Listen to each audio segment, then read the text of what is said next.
بسم اللہ الرحمن الرحیم۔ خواتین و حضرات، آج کی اس پریس کانفرنس میں آپ سب کو خوش آمدید کہتا ہوں۔ آج کی پریس کانفرنس کا مقصد سال 2024 میں ہونے والے اہم امور بالخصوص نیشنل سیکیورٹی سے جڑے معاملات، خطے کی بدلتی صورتحال کے تناظر میں ملکی دفاع، داخلی سلامتی سے جڑے امور اور دہشت گردی کے خلاف رواں سال ہونے والے اقدامات کا احاطہ کرنا ہے۔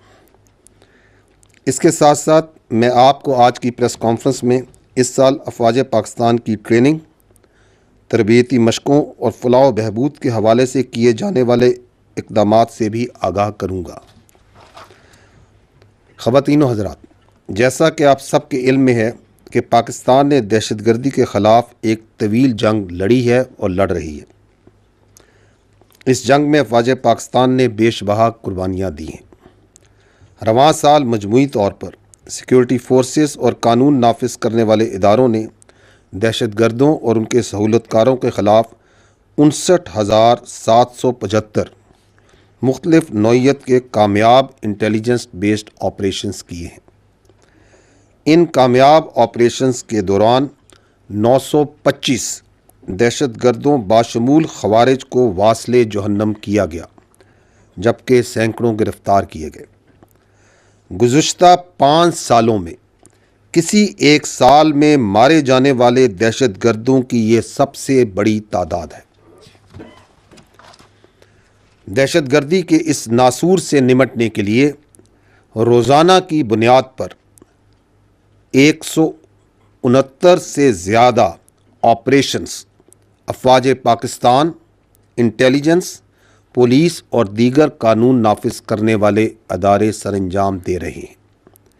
اس حوالے سے انٹیلیجنس ایجنسیز، قانون نافذ کرنے والے اداروں اور سیکیورٹی فورسز نے بروقت اقدامات کی وجہ سے دہشت گردی کے کئی منصوبوں کو کامیابی سے ناکام بنایا اور دشمن کے نیٹ ورکس پکڑنے اور دہشت گردوں کو کیفر کردار تک پہنچانے میں اہم کامیابیاں ملیں۔ ان کارروائیوں میں دہشت گردوں سے بھاری مقدار میں بیرونی ساخت اسلحہ و گولہ اور بارود بھی برآمد کیا گیا۔ ان آپریشنز کے دوران 73 ہائی ویلیو ٹارگٹس یعنی انتہائی مطلوب دہشت گردوں کی ہلاکتیں ہوئیں۔ جہنم واصل ہونے والے انتہائی مطلوب دہشت گردوں میں فتنہ الخوارج کا سرغنہ میاں سید عرف قریشی استاد مالاکنڈ ڈویژن، فتنہ الخوارج مردان کا محسن قادر، عطا اللہ عرف مہران جو کہ سوات میں سفارتکاروں پر حملے میں ملوث تھا، فداور رحمان عرف لال زوب ڈویژن، علی رحمان عرف طاہا سواتی اور ابو یحییٰ شامل ہیں۔ اس کے علاوہ بلوچ دہشت گردوں کے انتہائی مطلوب سرغنہ ثنا عرف بڑو، بشیر عرف پیر جان، نیاز عرف گمان، ظریف شاہ جہاں، حضرت علی عرف اسد، لاکھ جان چاکر آبادی عرف سوارہ بھی جہنم واصل ہوئے۔ اس کے ساتھ ساتھ دہشت گردی میں ملوث 27 افغان دہشت گردوں کو بھی سیکیورٹی فورسز نے نشانہ بناتے ہوئے جہنم واصل کیا۔ یہاں میں بتاتا چلوں کہ سیکیورٹی فورسز کو رواں سال ایک اور بہت بڑی کامیابی اس وقت حاصل ہوئی جب 2 خودکش بمباروں کو حراست میں لے کر ان کے ناپاک عزائم کو نہ صرف ناکام بنایا گیا، جن میں افغانستان سے تعلق رکھنے والا انصاف اللہ عرف تنہا اور روح اللہ شامل تھے۔ ان خودکش بمباروں کے قبضے سے 10 خودکش جیکٹس اور 250 کلو گرام سے زائد دھماکہ خیز مواد کے ساتھ اسلحہ بھی برآمد کیا گیا۔ جیسا کہ آپ کے علم میں ہے کہ بلوچستان سے گرفتار ہونے والی خودکش خواتین بمبار عدیلہ ولد خدابخش اور ماہل ولد عبدالحمید نے انکشافات کیے کہ کس طرح دہشت گرد معصوم لوگوں کی ذہن سازی کر کے ریاست کے خلاف مسلح بغاوت پر نوجوان بچے اور بچیوں کو استعمال کر رہے ہیں، جو کہ ایک انتہائی شرمناک عمل ہے۔ اس کے علاوہ ریاستی اداروں کی بہترین حکمت عملی کے باعث 14 مطلوب دہشت گردوں نے ہتھیار ڈال کر خود کو قومی دھارے میں شامل کیا، جن میں نجیب اللہ عرف استاد عرف درویش، رشید عرف کماش اور فتنہ الخوارج کیج کا سربراہ ناہید شامل ہیں۔ خواتین و حضرات، سال 2024 میں کاؤنٹر ٹیررزم کے ان آپریشنز کے دوران 383 بہادر آفیسرز اور جوانان نے جام شہادت نوش کیا۔ پوری قوم مسلح افواج کے ان بہادر سپوتوں اور ان کے لواحقین کو خراج تحسین پیش کرتی ہے، جنہوں نے اپنی قیمتی جانیں ملک کی امن اور سلامتی پر قربان کی۔ ہمیں اس میں کوئی شک نہیں کہ دہشت گردوں، فتنہ الخوارج اور ان کے سہولت کاروں کے خلاف دہشت گردی کی یہ جنگ آخری دہشت گرد اور خوارج کے خاتمے تک جاری رہے گی انشاءاللہ۔ خواتین و حضرات، اگر ہم لائن آف کنٹرول کی صورتحال پر بات کریں تو بھارت کی جانب سے مشرقی سرحد پر خطرات کا ہمیں بخوبی ادراک ہے۔ بھارت ہمیشہ کی طرح اپنے اندرونی انتشار سے توجہ ہٹانے اور خطے میں اپنی اجارہ داری قائم کرنے کے لیے جو منصوبہ بندی اور اقدامات کر رہا ہے، پاکستان کی اعلیٰ سول و عسکری قیادت اس سے بخوبی آگاہ ہے۔ پاکستان کی فوج لائن آف کنٹرول پر کسی بھی قسم کی بھارتی جارحیت کے منہ توڑ جواب دینے کی بھرپور صلاحیت رکھتی ہے۔ یہ بات بھی طے ہے کہ ہم ہر قیمت پر اپنی سالمیت اور خود مختاری کے دفاع کے لیے ہمہ وقت ہر قربانی دینے کے لیے تیار ہیں۔ بھارت نے مقبوضہ جموں و کشمیر میں جو ظلم کا بازار گرم کر رکھا ہے اور جس طرح وہاں کے نہتے کشمیریوں پر ظلم کے پہاڑ توڑے جا رہے ہیں اور بے گناہ کشمیری نوجوانوں کو غیر قانونی آپریشنز میں شہید کیا جا رہا ہے، یہ سب کچھ دنیا کے سامنے ہے۔ بھارت کے زیر تسلط کشمیر میں عوام اقوام متحدہ کی قرارداد کے تحت اپنے حق خود ارادیت کے لیے عالمی توجہ کے منتظر ہیں۔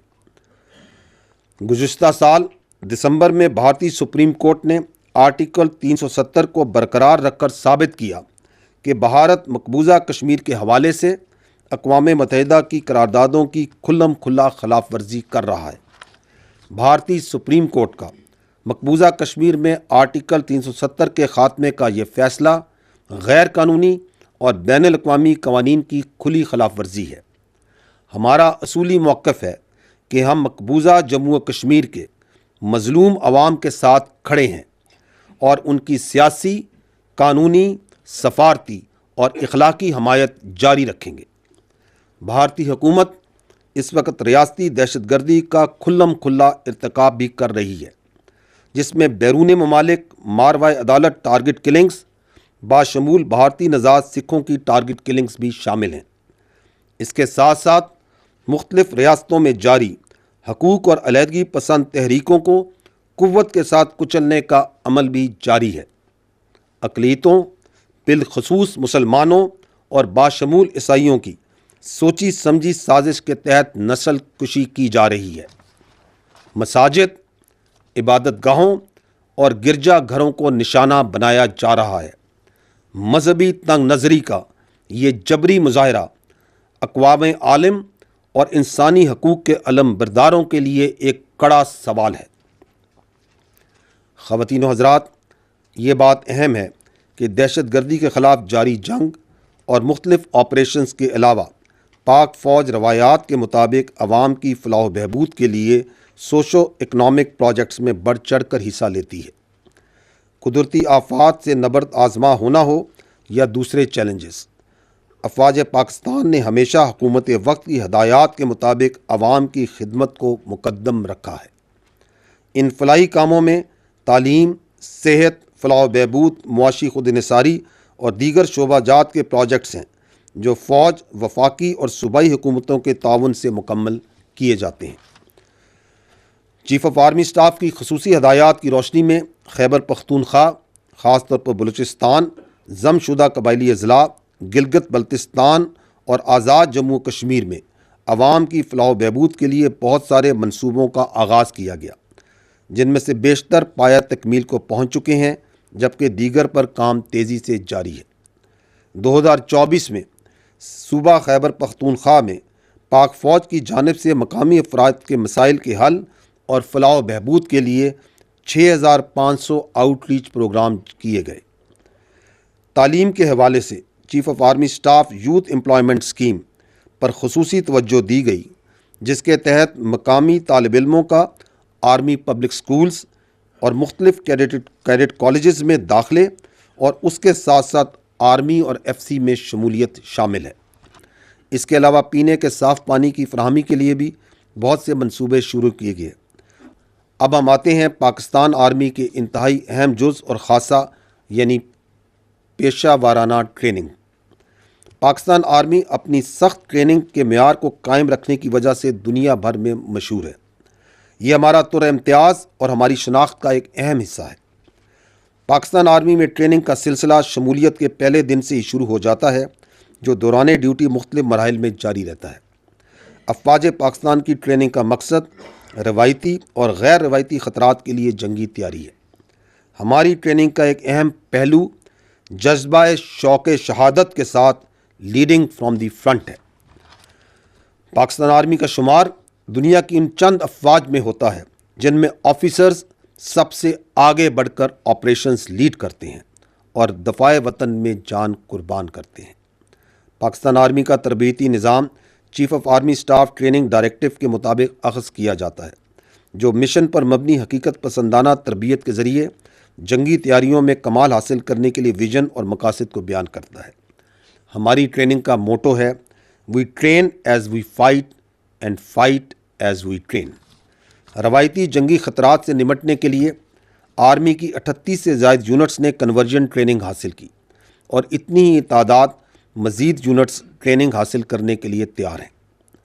انسداد دہشت گردی کی تربیت کے لیے نیشنل کاؤنٹر ٹیررزم سینٹر کو سینٹر آف ایکسیلنس کے طور پر قائم کیا گیا ہے، جس کے 7 علاقائی کیمپس ملک بھر میں پھیلے ہوئے ہیں۔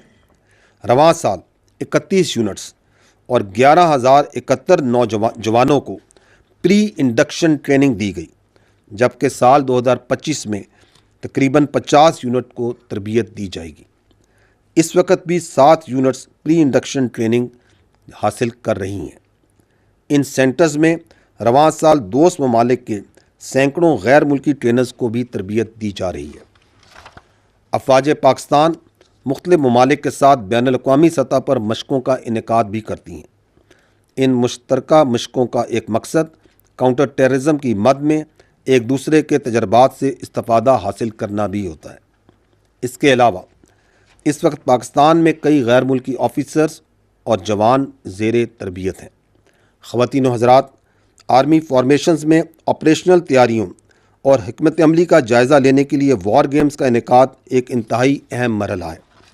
ان وار گیمز کا مقصد خطرے اور جنگ کے حوالے سے تبدیل ہوتے ہوئے چیلنجز کے خلاف آپریشنل منصوبوں کا جائزہ لینا اور ان کی توثیق کرنا ہے۔ رواں سال طویل مدتی وار گیمز حکمت نو مکمل کی گئیں، جس میں پاکستان فوج کی فارمیشنز اور سینئر لیڈرشپ نے حصہ لیا۔ ان جنگی مشقوں میں جدید حکمت عملی اور تنظیمی اصلاحات پر تفصیلی غور کیا گیا، تاکہ دفاعی نظام میں مزید بہتری کو یقینی بناتے ہوئے دشمن کی کسی بھی جارحیت کو مؤثر انداز میں جواب دے کر اسے ناکام بنایا جائے۔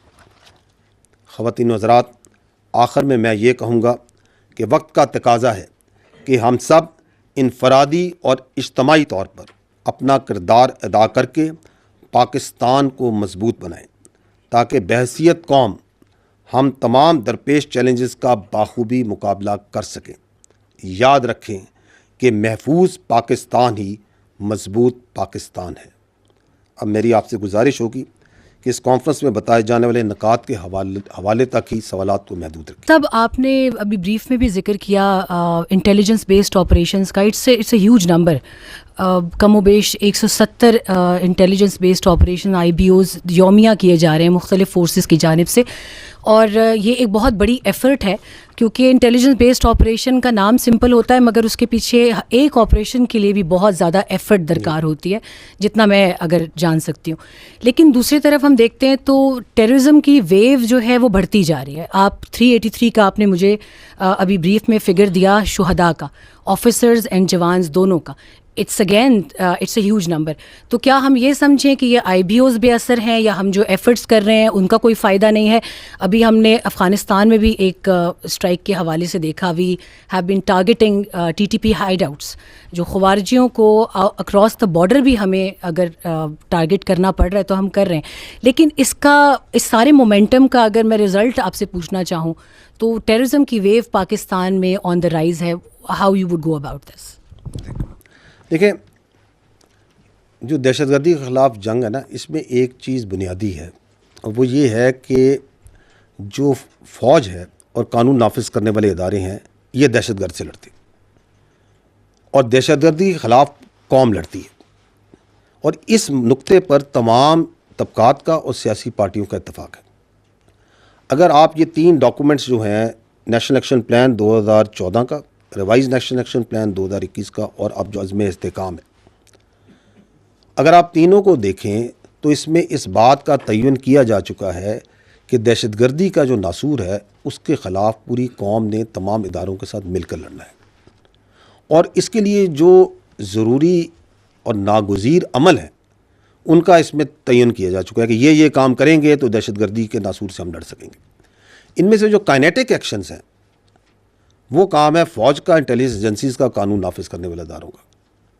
اس میں نہ تو ہم نے کبھی کوئی شخص چھوڑا ہے اور نہ ہی آئندہ کبھی چھوڑیں گے انشاءاللہ. لیکن دہشت گردی اس وقت ختم ہوگی جب وہ علاقے ان میں وہاں پہ انصاف قائم ہوگا، جہاں وہاں پہ تعلیم ہوگی، صحت ہوگی، انتظامیہ ہوگی، گڈ گورننس ہوگی، جب وہاں پہ نظام تعلیم اور مدارس میں اتفاق ہوگا، اور سب سے بڑھ کر جب وہاں پہ ٹیرر اور کرائم کا نیکسس بریک ہوگا.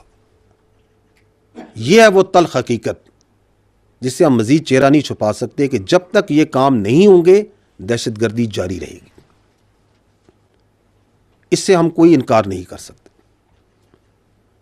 اور ہمیں یہ بھی معلوم ہونا چاہیے کہ پاکستان میں ایک اربوں روپے کا ایک غیر قانونی اسپیکٹرم موجود ہے.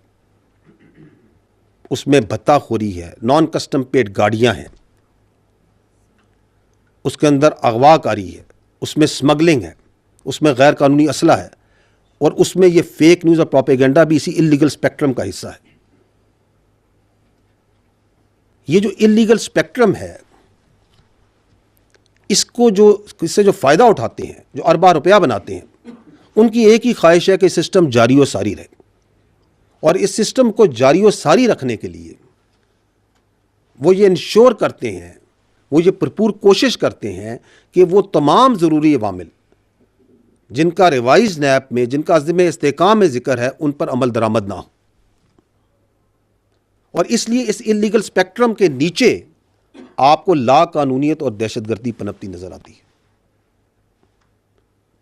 اور بدقسمتی کی بات یہ ہے کہ جب آپ اس اللیگل اسپیکٹرم کا بغور جائزہ لیں تو آپ یہ دیکھیں گے کہ اس کے پیچھے جگہ جگہ پر آپ کو سیاسی پشت پناہی بھی نظر آئے گی، جو اپنے تنگ نظری، سیاسی اور مالی فائدے کے لیے وہ تمام ضروری اقدامات جن کی وجہ سے ہم نے ریوائز نیب، عزم استحکام اور ان عوامل کو جس نے اس اللیگل اسپیکٹرم کو توڑنا ہے وہ کرنے ہیں، ان کی راہ میں روڑے اٹکاتی ہے. تو this is how this system is working. اور اس کو بریک کیے بغیر یہ کام نہیں چل سکتا. ہمیں اس بات کا معلوم ہونا چاہیے کہ اگر اس ملک کی اشرافیہ اس بات پر اتفاق میں آئے کہ ہم اس اللیگل اسپیکٹرم کو توڑیں گے، وہ تمام قوانین بنائیں گے، ان پہ سختی سے ایکشن کریں گے، سزائیں سنائیں گے، تو نہ صرف آپ کو اس اللیگل اسپیکٹرم کے نیچے چلنے والی دہشت گردی اور لا قانونیت ختم ہوتی نظر آئے گی، بلکہ آپ پاکستان کو بہت تیزی سے خوشحالی کے سفر پہ گامزن ہوتے ہوئے بھی دیکھیں گے. اور باوجود اس اسپیکٹرم کے اور اس کی اشرافیہ کی پشت پناہی کے، جو پاکستان کی فوج ہے اور جو قانون نافذ کرنے والے ادارے ہیں، وہ اس افریت کے خلاف کھڑے ہیں. اور یہی وجہ ہے کہ چند دن پہلے آرمی چیف نے کہا تھا کہ دہشت گردی کے خلاف اس جنگ میں ہر پاکستانی سپاہی ہے. Each and every person amongst us is a soldier in this war against terrorism, چاہے وہ وردی میں ہو یا وردی کے بغیر ہو. اور یہ کہ یہ جو گورننس میں گیپس ہیں، ان میں جو خرابیاں اور خامیاں ہیں، ان کو روزانہ کی بنیاد پر ہم اپنے شہداء کی قربانیوں سے پر کر رہے ہیں. اور باوجود، اور یہی وہ قربانیاں ہیں جن کی وجہ سے آپ دیکھتے ہیں کہ باوجود کہ یہ لیگل اسپیکٹرم ہے، اس کی پشت پناہی ہے، اشرافیہ بھی اس کے ساتھ کھڑی ہے، کہ رواں سال میں 900 سے زیادہ دہشت گردوں کو مارا گیا. روزانہ کی بنیاد پر 160 سے زیادہ انٹیلیجنس بیسڈ آپریشنز کامیابی سے کیے جا رہے ہیں. اور اس وقت پورے پاکستان میں کوئی ایسی جگہ نہیں جہاں پہ خارجی یا دہشت گردوں کی عملاً کوئی عملداری ہو زمینی طور پہ. یہ ان قربانیوں کا نتیجہ ہے. اور ہمیں یہ بھی معلوم ہونا چاہیے کہ اس کے ساتھ ساتھ افغانستان کے بارے میں آپ نے اس کا ذکر کیا، ایک واضح پالیسی، ایک غیر مذمم پالیسی عمل میں ہے. اور وہ یہ ہے، باوجود مفادات کے، اعتراضات کے، کہ پاکستان اور افغانستان جو ہے وہ ہمارا برادر پڑوسی اسلامی ملک ہے، اور ہم اس کی خود مختاری کا مکمل احترام کرتے ہیں. لیکن ہم یہ چاہتے ہیں کہ وہ خارجیوں کو اور دہشت گردوں کو پاکستان پر فوقیت نہ دے. آرمی چیف اس بارے میں واضح طور پر کہہ چکے ہیں کہ ایک پاکستانی کی جان اور حفاظت افغانستان پر مقدم ہے. اگر فتنہ الخوارج اور دہشت گرد جن کے ہاتھ پاکستانیوں کے، معصوم پاکستانی شہریوں کے خون سے آلودہ ہیں، اگر ان خون آلود ہاتھوں کو سرحد پار سے تقویت اور مدد ملتی ہے تو دین اسٹیٹس کو از نو مور ایکسیپٹیبل. اور یہی وجہ ہے کہ آپ نے یہ دیکھا ہے کہ 8 لاکھ سے زائد غیر قانونی افغانیوں کو واپس بھجوایا جا چکا ہے. باوجود مشکلات کے اور اعتراضات کے 1 ڈاکومنٹ رجیم کا نفاذ سرحد پہ کیا جا چکا ہے. اسمگلنگ میں بھی بتدریج کمی ہو رہی ہے. اور اس کے علاوہ ناٹ اونلی کہ یہ جو جغرافائی سرحدیں، جو آپ کی ڈیجیٹل سرحدیں ہیں، ان کو محفوظ بنانے کے لیے بھی جو ٹیکنیکل اور جو لیگل ایکشنز ہیں وہ بتدریج لیے جا رہے ہیں. اور جہاں تک بلوچستان کا تعلق ہے تو بلوچستان میں جو سوشو اکنامک پروجیکٹس ہیں، جو عوام دوست پروجیکٹس ہیں، اگر آپ دیکھیں تو ان کا تناسب باقی صوبوں کے حساب سے آبادی کے لحاظ سے بہت زیادہ ہے. اس لیے تاکہ یہ جو مصنوعی جھوٹا بیانیہ بنایا جاتا ہے احساس محرومی کا، اس کو توڑا جائے. اور اس کا پردہ چاک ہو رہا ہے، اور لوگوں کو سمجھ آ رہی ہے کہ یہ جھوٹا بیانیہ کون بنا رہے ہیں اور ان کے پیچھے کون لوگ ہیں. اور فتنہ الخوارج کا جو انسانیت، اس کا جو ایجنڈا ہے اور جو گھنونا چہرہ، جس کا انسانیت سے کوئی تعلق نہیں ہے، جس کا دین اسلام سے کوئی تعلق نہیں ہے، وہ بھی سب کے سامنے عیاں ہو چکا ہے. تو یہ وہ کامیابیاں ہیں. اور ان میں سب سے بڑی کامیابی وہ یہ ہے کہ ہماری قوم کا، ہمارے عوام کا اور ہماری افواج کا عزم اور حوصلہ بلند ہے. دشمن پریشان ہے کہ باوجود تمام سازشوں کے، تمام تدبیروں کے، باوجود دہشت گردوں کے، خودکش بمباروں کے، سیاسی انتشاریوں کے، زہریلے بیانیوں اور پروپیگنڈے کے، یہ ملک درجہ بدرجہ صرف آگے بڑھ رہا ہے.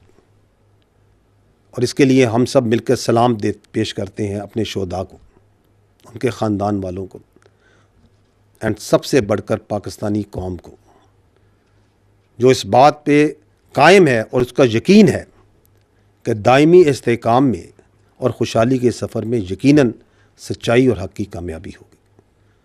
سو it's a complex thing. I hope I have been able to answer you.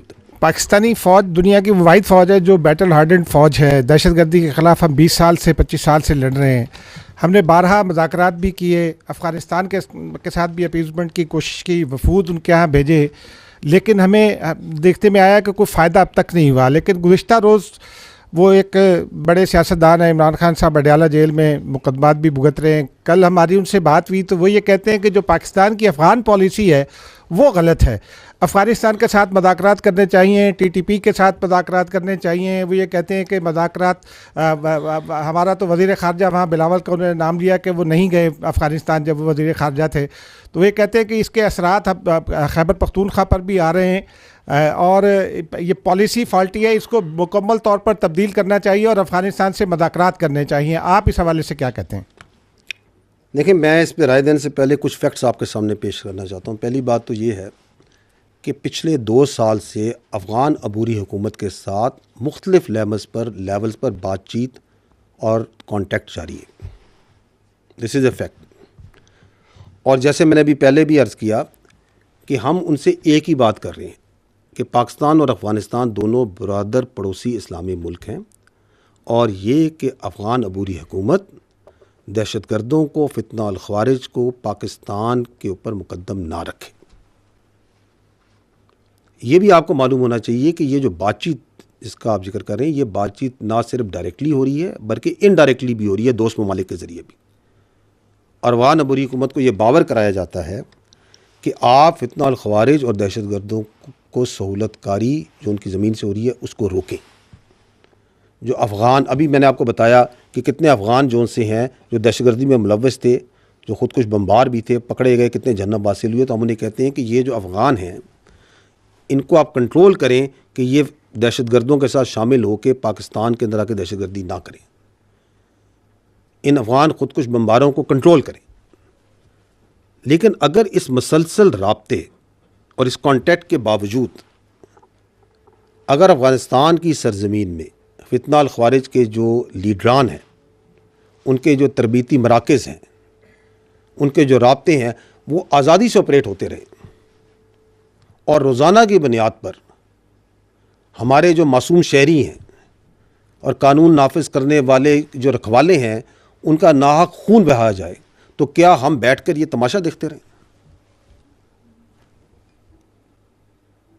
میں آپ سے یہ جو آپ نے ذکر کیا اپنا، تو یہ جو دوغلی سیاست کا یہ جو پرچار کرتے ہیں، میں ان سے ایک سادہ سوال کرتا ہوں کہ آج سے ٹھیک 6 دن پہلے 21 دسمبر 2024 کو جنوبی وزیرستان میں 16 FCC کے جوان فتنہ الخوارج سے جمع مردی سے لڑتے ہوئے شہید ہوئے.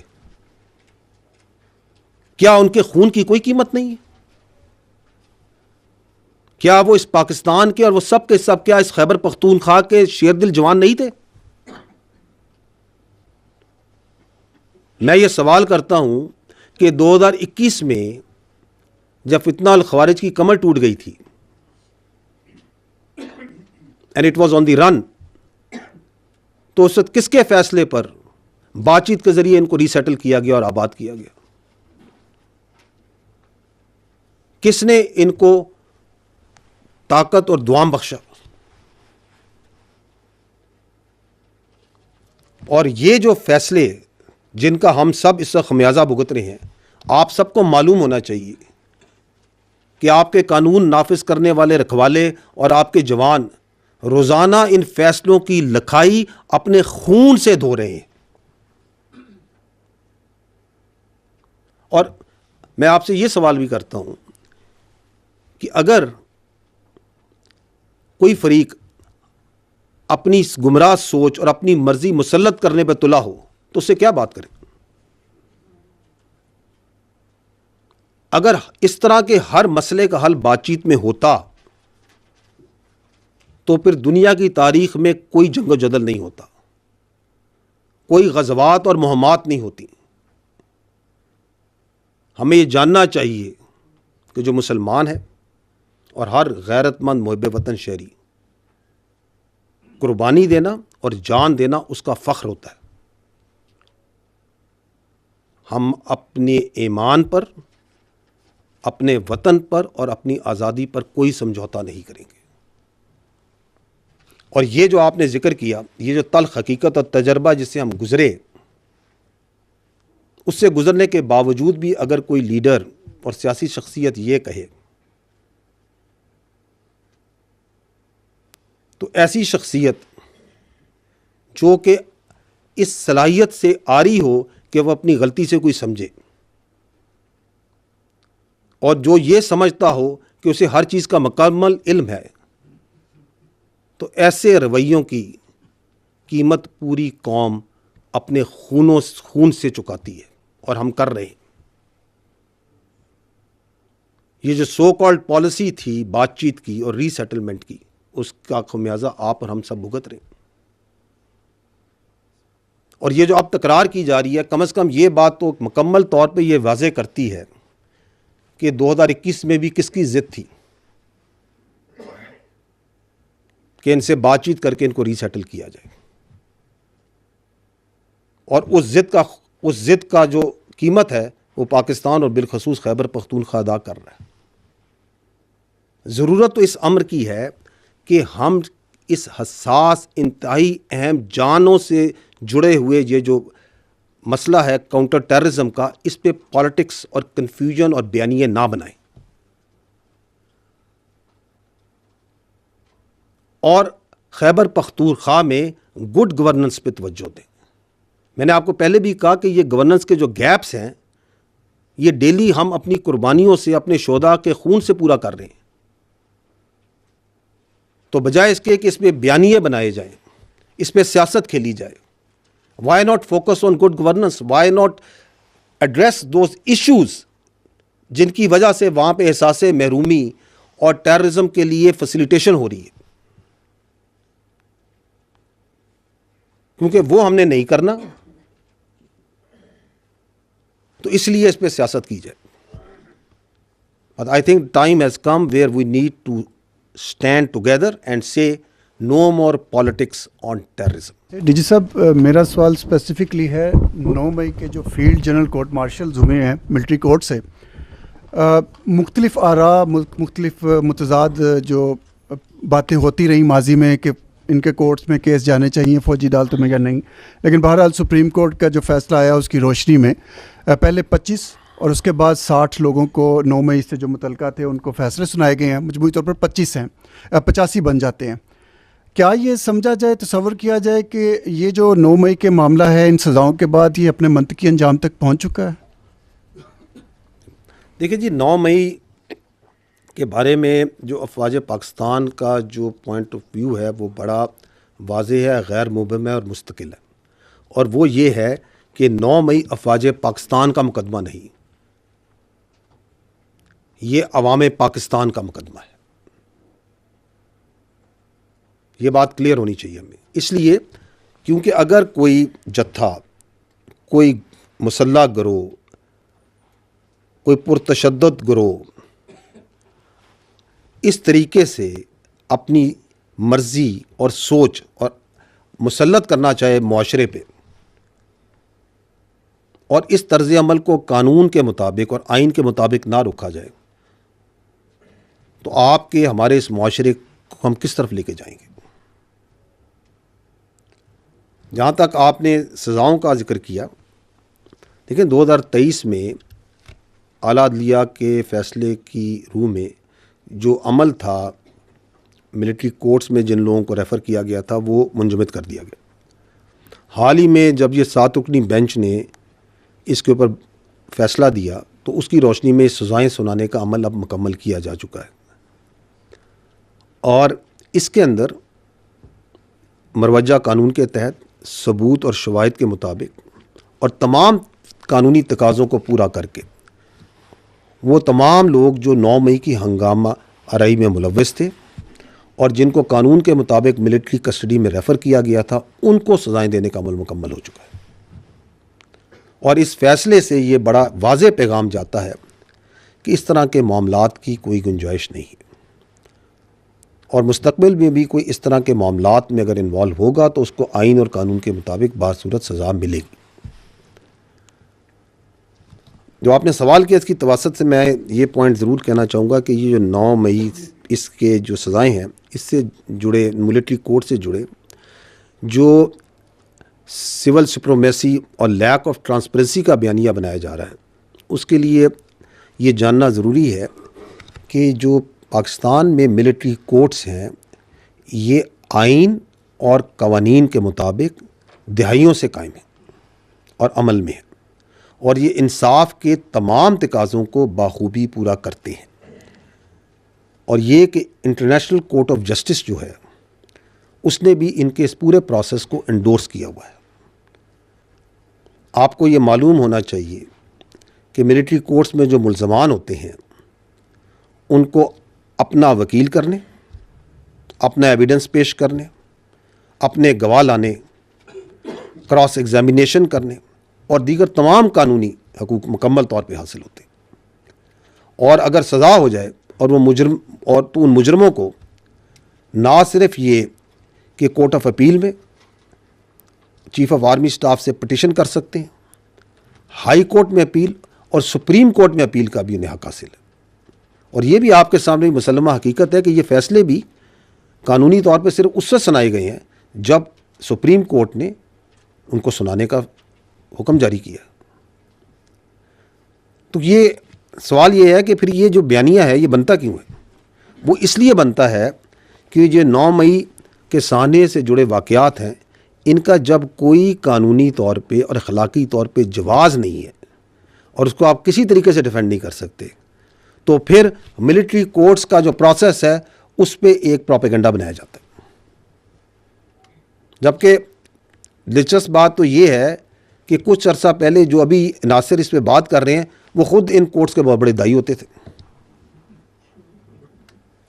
اور اگر انٹرسٹنگلی میں آپ کو ایک اور چیز آپ کے توسط سے بتاتا ہوں کہ کچھ عرصہ پہلے تو یہ بیانیہ بنایا جا رہا تھا کہ یہ جو احتجاجی انتشاری ہیں یہ تو ایجنسیوں کے بندے ہیں، یہ تو پلانٹڈ لوگ ہیں، اور یہ کسی بڑی گہری سازش کے تحت فوج نے خود حملے کروائے ہیں، فالس فلیگ۔ تو چلیں اگر یہ ہم نے اپنی ایجنسیوں کے بندوں کو خود اپنے قانون کے تحت سزائیں دے دی ہیں تو ان انتشاریوں کو تو خوش ہونا چاہیے۔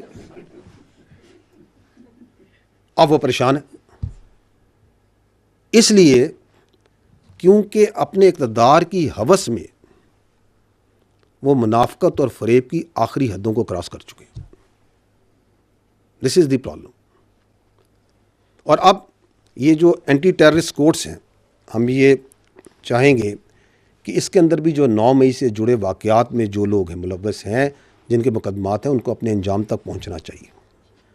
اس کی وجہ یہ ہے کہ اگر آپ دنیا میں نظر دوڑائیں تو ابھی اس سال یہ جولائی 2024 میں جھوٹی پوسٹوں پہ لندن میں، انگلینڈ میں، برطانیہ کے اندر وہ کیا کہتے ہیں نسلی فسادات ہوئے، تو کتنی سرعت کے ساتھ بالغ انکلوڈنگ نابالغ لوگوں کو سزائیں دی گئی۔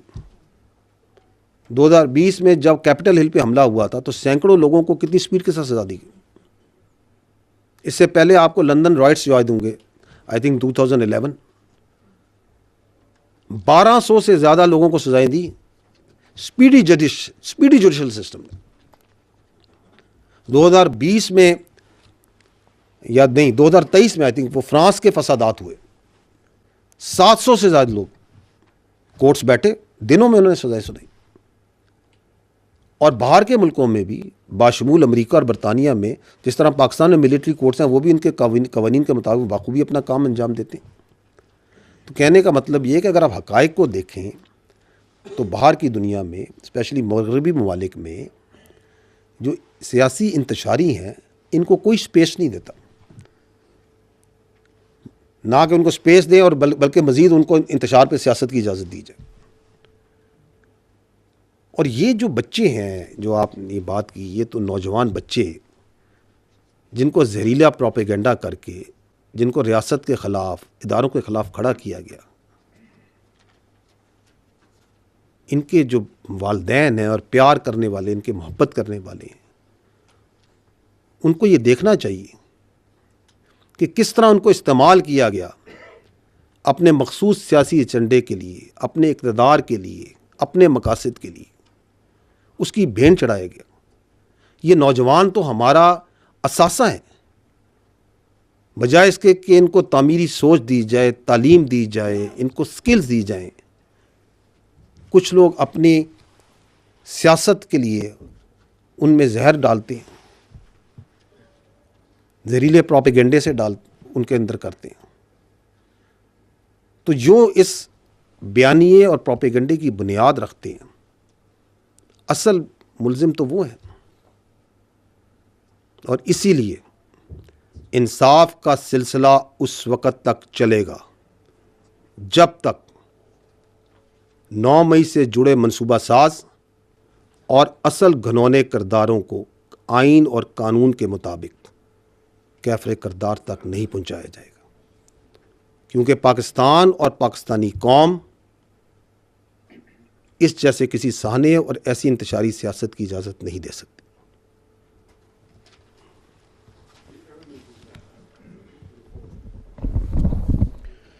جناب صاحب, احمد منصور 24 نیوز سے وابستہ ہوں. 9 مئی کے منصوبہ سازوں کی سر بات ہوئی. تحریک انصاف کے ساتھ ایک مذاکرات حکومت کے چل رہے ہیں, اوپن چل رہے ہیں, اور ایک مذاکرات پردے کے پیچھے چل رہے ہیں. یہ میں نہیں کہہ رہا, یہ کہا جاتا ہے. اور ساتھ ہی یہ بھی بتایا جاتا ہے کہ یہ جو اسٹیبلشمنٹ اور عمران خان کے درمیان جو یہ بات چیت ہے یہ مسلسل چل رہی ہے, اور یہ ڈیل وغیرہ کے لیے یا کوئی بھی اس کا معاملہ ہے, کبھی علی امین گنڈا پور اپنے ساتھ لوگ لے جاتے ہیں جو مذاکرات کار ہیں خفیہ, کبھی بشرا بی بی کے ساتھ چلے جاتے ہیں, کبھی یہ بھی نام لے لیا جاتا ہے کہ کوئی ایک خاص رینک کے افسر ہیں مسلسل ملاقاتیں کر رہے ہیں. تو اس سے جو سیاسی جماعتیں ہیں وہ ان طرح کی جب یہ باتیں چلتی ہیں تو پھر اپنا ایک بیانیہ بناتی ہیں, ہر کوئی اپنی مرضی کا جو سودا ہے وہ بیچتا ہے, اور ایک ملک میں ایک افراتفری کا جو پولیٹیکل ایک معاملہ ہے وہ آگے جاتا ہے. اور اسٹیبلشمنٹ ظاہری بات ہے اس میں اس کے اوپر بھی اس کو بھی نشانہ بنایا جاتا ہے. تو اس ابہام کو آپ ہمیشہ لگی لپٹی رکھے بغیر کھل کے بات کرتے ہیں, تو اگر آج کھول دیں کہ اصل حقیقت کیا ہے تاکہ یہ ابہام ختم ہو. دیکھیں, میں اس بات کے اوپر پہلے بھی یہ بات واضح کر چکا ہوں, میں دوبارہ دہرا دیتا ہوں کہ پاکستان فوج کا, افواج پاکستان کا ہر حکومت کے ساتھ ایک سرکاری اور پیشہ ورانہ تعلق ہوتا ہے. جو حکومتیں ہوتی ہیں وہ سیاسی پارٹیاں بناتی ہیں, اس لیے اس سرکاری اور پیشہ ورانہ تعلق کو سیاسی رنگ دینا مناسب نہیں ہے. جو پاکستان کی فوج ہے یہ قومی فوج ہے, یہ کسی خاص مکتبہ فکر, سیاسی مکتبہ فکر یا پارٹی یا اس کی نمائندہ نہیں کرتی. ہمارے لیے تمام سیاسی پارٹیز اور تمام سیاسی لیڈرز قابل احترام ہیں, تاہم کوئی فرد واحد اس کی سیاست اور اس کی اقتدار کی خواہش پاکستان سے بالا تر نہیں ہے. اس وقت جو آپ کی وفاق ہے اور آپ کے صوبے, ان تمام میں جمہوری اور کثیر الجماعتی حکومتیں موجود ہیں. جو سیاسی پارٹیز کے درمیان مذاکرات ہیں ان کے مابین مذاکرات کرنا اور اس پہ کوئی جواب دینا یہ سیاسی پارٹیوں کا استحقاق ہے. ہاں, ہم یہ ضرور سمجھتے ہیں کہ یہ خوشائند بات ہے کہ سیاستدان مل بیٹھ کر بات چیت کے ذریعے اپنے اختلافات اور مسائل کو حل کریں, نہ کہ انتشاری اور پرتشدد سیاست کے ذریعے.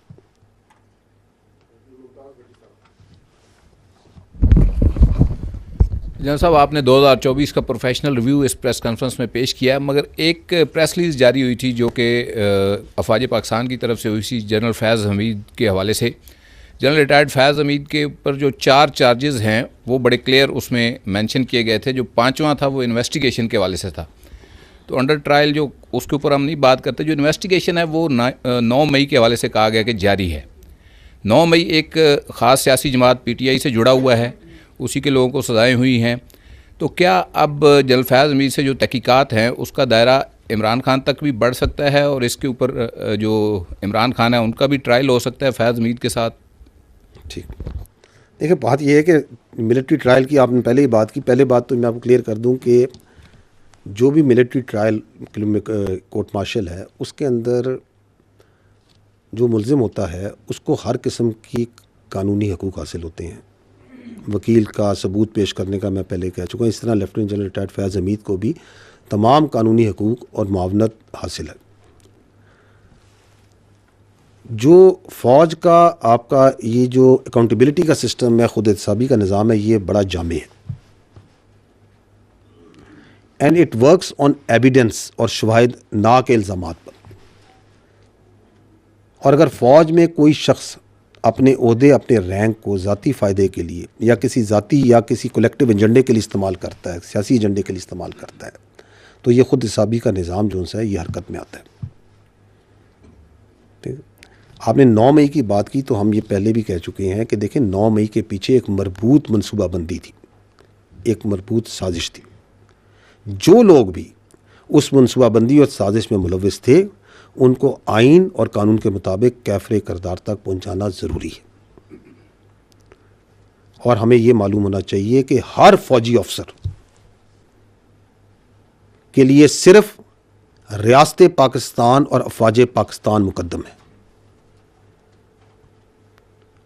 پاکستان کی فوج کسی ایک خاص سیاسی پارٹی، نظریے یا سوچ کی نہ مخالف ہے نہ حمایتی ہے.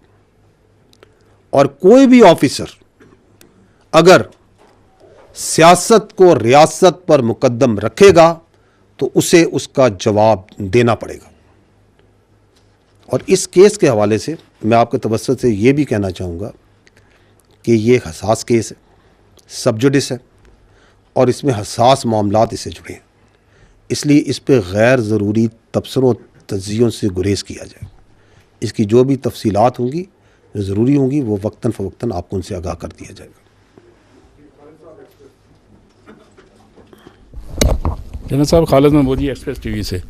جنرل صاحب، جہاں بہت سارے واقعات ہوئے وہاں پہ 24 نومبر اور 26 نومبر کے درمیان اسلام آباد میں بھی ایک پرتشدد جو ہے واقعہ ہوا، خاص کر ڈی چوک میں یہ واقعہ ہوا. وہاں پہ جو تمام قانون نافذ کرنے والے ادارے بھی موجود تھے، 245 کی فوج بھی موجود تھی. کیجولٹی کے بارے میں بہت بیانیہ چلا. ایک سیاسی جماعت نے، باہر بیٹھے لوگوں نے بھی، اندرون ملک بھی، سوشل میڈیا پر ایک بیانیہ بنایا گیا کہ وہاں پہ اتنی زیادہ کیجولٹی ہوئیں، زخمی ہوئے لوگ، گرفتار ہوئے. ایکچوئل پوزیشن کیا تھی؟ ہاسپٹل کی جانب سے بھی جو سوشل میڈیا کو فیڈ کیا گیا وہ بھی غلط معلومات فراہم کی گئی. ایکچوئل پوزیشن کیا تھی؟ فوج وہاں پہ موجود تھی، وہاں پہ کیا ہوا، کتنی کیجولٹی ہے، کتنی گرفتاریاں ہیں، کتنے زخمی تھے؟ دیکھیں، یہ جو مخصوص سیاسی جماعت کی طرف سے کی گئی یہ جو نومبر سازش ہے، اس کے پیچھے جو سوچ ہے وہ سیاسی دہشت گردی کی ہے. اور یہ اس کی تفصیلات واقعے میں جانے سے پہلے میں آپ کو یہ یاد کرانا چاہوں گا کہ یہ جو منفی اور تشدد کی سیاست کا سلسلہ ہے، یہ آپ یاد کریں تو یہ 2014 میں جب پارلیمنٹ پہ اور سرکاری اداروں پہ املاک پہ حملہ ہوا، اس وقت بھی آپ نے دیکھا. آپ نے مئی 2022 میں بھی دیکھا، نومبر 2022 میں بھی دیکھا. آپ نے سانحہ 9 مئی 2023 میں بھی دیکھا، اور اسی کا تسلسل ابھی آپ نے نومبر 2024 میں دیکھا کہ use of force for political coercion. گو کہ الحمدللہ عوام کے شعور کی وجہ سے یہ تمام کوششیں ناکام ہوئی اور انشاءاللہ آئندہ بھی ناکام ہوں گی. تاہم ان کی وجہ سے پاکستان کے عوام کی جو ترقی اور خوشحالی اور جو سیکیورٹی کے اندر امن کا سفر ہے اس میں یقیناً رکھنا پڑتا ہے. اور جو اصل عوامی مسائل ہیں ان سے توجہ ہٹتی ہے اور اس کی اپرچونٹی کاسٹ آپ اور ہم سب دیتے ہیں.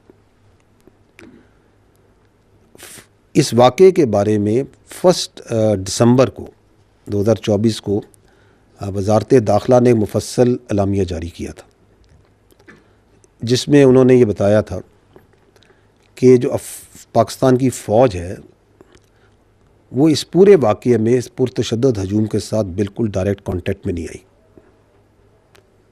اور نہ ہی اس کو اس پرتشدد ہجوم یا رائٹ کنٹرول کے لیے تعینات کیا گیا تھا. فوج کی تعیناتی صرف ریڈ زون تک محدود تھی، اور خصوصاً جب وہاں پہ دوست ممالک کے اہم وفود بھی موجود تھے. وزارت داخلہ نے اپنے اعلامیے میں یہ بھی واضح کیا کہ جو سیاسی قیادت تھی اس انتشاری ہجوم کے، اس کے مسلح گارڈز اور ان احتجاجیوں میں جو کچھ لوگ جو آتشی اسلحے کے ساتھ تھے انہوں نے یقیناً فائرنگ کی، اور آپ نے، ہم نے، سب نے میڈیا پر، سوشل میڈیا پہ وہ آتشی اسلحے دیکھا بھی، اور بھی بہت طرح کے ہتھیار دیکھے جو ان کے ساتھ، جن سے وہ مسلح تھے. اور یہ بات بھی واضح کی وزارت داخلہ نے کہ جو سیکیورٹی نافذ کرنے والے ادارے جو وہاں پہ تعینات تھے ان کو آتشی اسلحہ دیا ہی نہیں گیا تھا.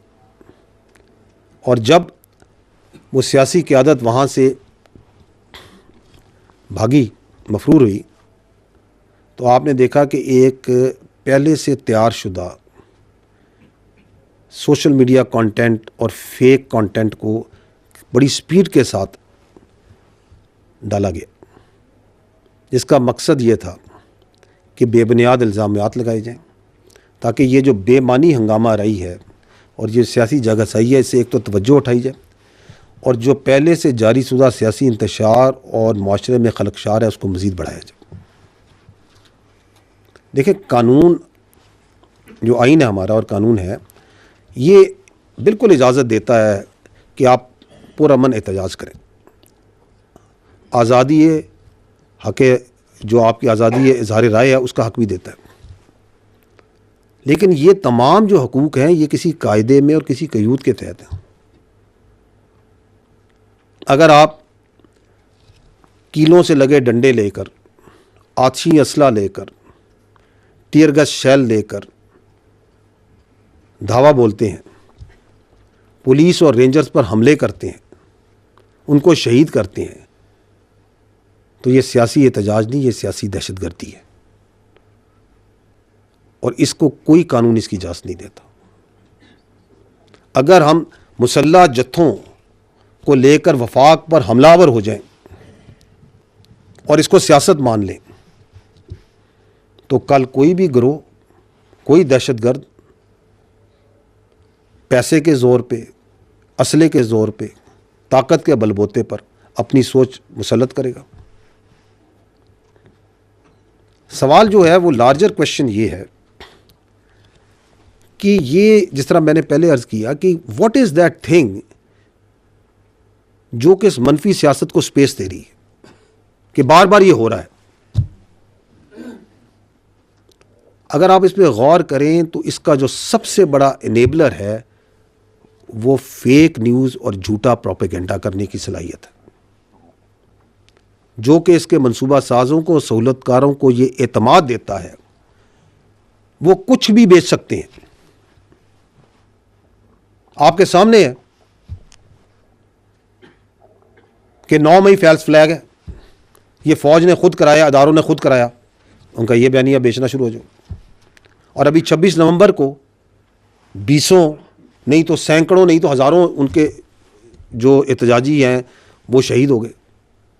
یہ بیانیہ بناؤ اور بیچو، because they have that confidence کہ ہم کسی قسم کا جھوٹ بیچ سکتے. اور اس کے پیچھے وہ ایک سوشل میڈیا ہے، اس کو چلانے والے ہیں. And that is why we can safely say کہ یہ جو انتشاری سیاست ہے اس کا کنٹرول ملک میں موجود، اندرون ملک موجود سیاسی لیڈران کے پاس نہیں، بلکہ ملک سے باہر چلنے والے سوشل میڈیا کے پاس ہے. ان نامی اور بے نامی اکاؤنٹس کے پاس اس کی سیاست کا کنٹرول ہے. اور آپ یہ بھی دیکھتے ہیں کہ کس طرح ایک دم انسانی حقوق کی تنظیمیں پوری دنیا سے، قانونیت کا اور انسانی حقوق کا منافقانہ پرچار کرنے والی تنظیمیں ایک دم پاپ اپ ہوتی ہیں. وہ جن کو جو واضح اور کھلی بربریت غزہ میں اور کشمیر میں ہو رہی ہے وہ ان کو نظر نہیں آئے گی، ان کو شام اور لیبیا میں ہوتے ہوئے مظالم نظر نہیں آئیں گے، ان کو پاکستان میں ہوتی ہوئی خارجیوں کی اور دہشت گردوں کی بربریت بھی نظر نہیں آئے گی. لیکن فیک کانٹینٹ، فیک ویڈیوز اور اندیکھی لاشوں پہ آپ دیکھیں گے کہ ان کے جذبات بے قابو ہو جائیں گے.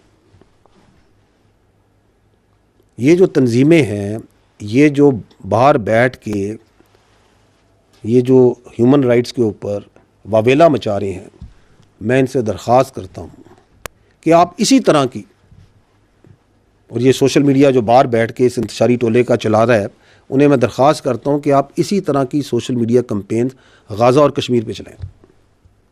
وہاں پہ آپ کو فیک ویڈیوز اور ڈیپ فیک ٹیکنالوجی کا استعمال نہیں کرنا پڑے گا. آپ کو حقیقتاً وہ مظالم وہاں پہ ہیں، وہ نظر آ رہے ہیں کہ آپ ان کے حق میں اور اس سچائی کو دکھانے کے لیے سوشل میڈیا کمپین چلائیں. لیکن یہ جو سچائی کے سوداگر ہیں، یہ ہرگز ایسا نہیں کریں گے، کبھی بھی نہیں کریں گے، اور نہ ان کو اجازت ہے ایسا کرنے کی. تو یہ ہے حقیقت اس واقعے کی. ضلع کرم کی موجودہ صورتحال میں ادویات کی عدم دستیابی اور راستوں کی بندش سمیت جو ہے وہاں پہ بڑی مختلف قسم کی تشویشناک خبریں سامنے آ رہی ہیں. ایک طرف تو ہم دیکھتے ہیں کہ خیبر پختونخوا کی جو صوبائی حکومت ہے وہ بالکل بے بس دکھائی دیتی ہے، اور جو سی ایم کے پی کے علی امین گنڈاپور صاحب ہیں وہ کرم میں جائیں یا نہ جائیں لیکن اڈیالہ جیل میں باقاعدگی سے حاضری دینے کے لیے ضرور پہنچ جاتے ہیں. جبکہ دوسری طرف یہ تاثر پایا جاتا ہے کہ ہماری جو سیکیورٹی فورسز ہیں ان کے اندر اتنی صلاحیت ہے کہ وہ کراس دی بارڈر کارروائی کر کے افغانستان اور ایران کے اندر بھی اپنے ٹارگٹ کو نشانہ بنا لیتی ہیں. لیکن جو ضلع کرم ہے وہاں پہ جو فرقہ وارانہ فسادات ہیں اور جو دہشت گردی ہے اس کے آگے شاید ہماری پاک فوج اور دیگر لا انفورسمنٹ ایجنسیز بے بس دکھائی دیتی ہیں. تو کیا یہ جو کرم ضلع ہے وہاں پہ جو کچھ ہو رہا ہے اس کی ذمہ داری صرف صوبائی حکومت پر عائد ہوتی ہے یا سیکیورٹی فورسز پر بھی عائد ہوتی ہے؟ اس صورتحال پر آپ کا کیا رد عمل ہے؟ دیکھیں، یہ جو آپ نے پوائنٹ ریز کیا، اس کے لیے we need to understand the background یہ ہے، اور آپ سارے جو سے صاحب علم لوگ ہیں، I think you all understand کہ یہ ایک بڑا پیچیدہ سماجی پرابلم ہے. اٹس کمپلیکس سوشل ایشو، اور یہ بڑا پرانا ایشو ہے. یہ قبائلی اور زمینی تنازعات کا ایشو ہے، اور یہ ایشوز ہوتے ہیں. ایکچوئل جو اس میں بدقسمتی ہے وہ یہ ہے کہ یہ مس پلیسڈ گورننس پرائرٹیز کا کیس ہے. اس جو تنازع ہے، چاہے وہ قبائلی تنازع ہو، زمینی تنازع ہو، اس کو حل کرنا ہے صوبائی حکومت نے اور لوکل پالیٹیشنز نے. مل بیٹھ کے راستہ نکالنا ہے، باہمی رضامندی سے، اتفاق سے، بجائے اس کے کہ اس کا ملبہ جو سا ہے کوئی اداروں پہ ڈالا جائے.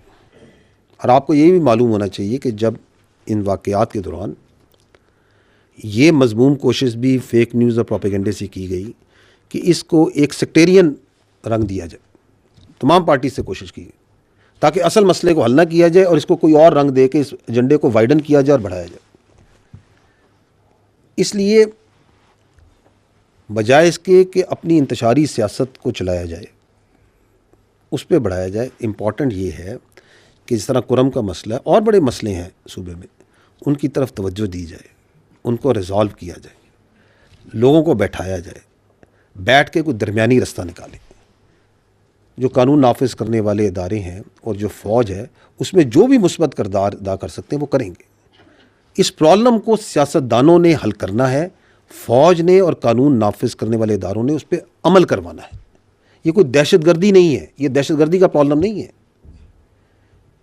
یہ ایک لوکل قبائلی زمینی تنازع ہے جس کو بلا وجہ طوالت دے کے اس کو کمپلیکس کیا جا رہا ہے because of the wrong priorities of governance.